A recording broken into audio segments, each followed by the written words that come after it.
Do you ever have that feeling you've been here before? You can't place your finger on it, but in the recess of your mind, you know this scene is a bit too familiar. Maybe the conversation you're having gives you the notion that it's being repeated, though you can't recall ever having it before. Maybe you've seen this place before, but you know you've never stepped foot here.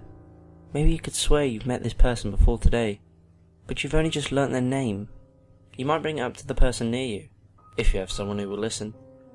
You hope they might have the answer, but more times than not, they don't. But it doesn't matter. You don't think about it. You blow it off and try not to think about the nagging sensation that's clawing away at the back of your mind. You don't stop to listen to your subconscious screaming at you, because your subconscious knows this is no coincidence. It knows you're in danger.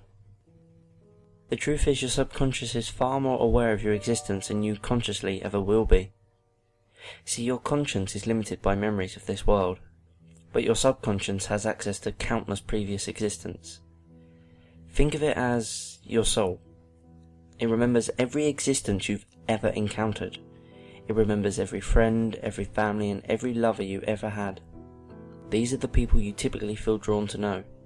You don't feel any sense of danger. It's not quite déjà vu, but it feels similar.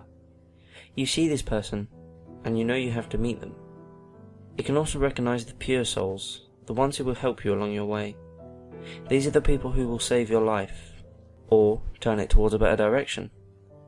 They help you understand your interest or potential, regardless of what they do. They are the ones you will remember for the rest of your life. But it also remembers every soul that wanted or succeeded at harming you, every jealous soul that tried to control you, every sadistic soul that wanted to watch you suffer, every corrupted soul that killed you. Your subconscious has memory of every soul that has poisoned and twisted into something else, a demon of sorts. They may try to trick you into trusting them, or they may stalk you, or maybe they will attack you right away. Each has their own personalised style of tearing you down, techniques they have honed over the millennia, but the goal is always the same. They want you to join them, to let go of light and succumb to the pleasure of hunting others. So they will try and try again relentlessly to try and break you. Say you end up with an abusive lover. They whispered sweet nothings to assure you of how much they love you, but as time progresses, they start to isolate you, and they start to wail into you, mentally or physically, until you submit, and even then they keep it up. Or maybe you were unlucky enough to be born into a family of monsters. Maybe you grew up with secrets you couldn't tell anyone. Maybe you were beaten, starved possibly, molested, raped. They told you never to tell anyone, or else.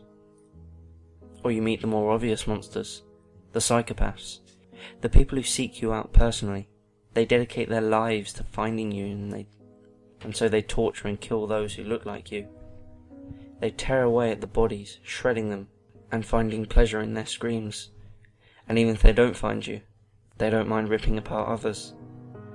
These distorted souls can be the most creative, if you know what I mean. Your soul can recognise the places where you're meant to meet these people, so even though you can't remember this moment, your subconscious is screaming at you to notice something. It's pleading with you, begging you to listen to it, because it knows this moment is important. This moment, what you are hearing, who you're meeting, where you're going, whatever it is crucial. And that's déjà vu. It's your soul trying to protect you. But you don't know this. You don't know these places. You don't know these dangers that lie ahead. So you just brush it off and smile.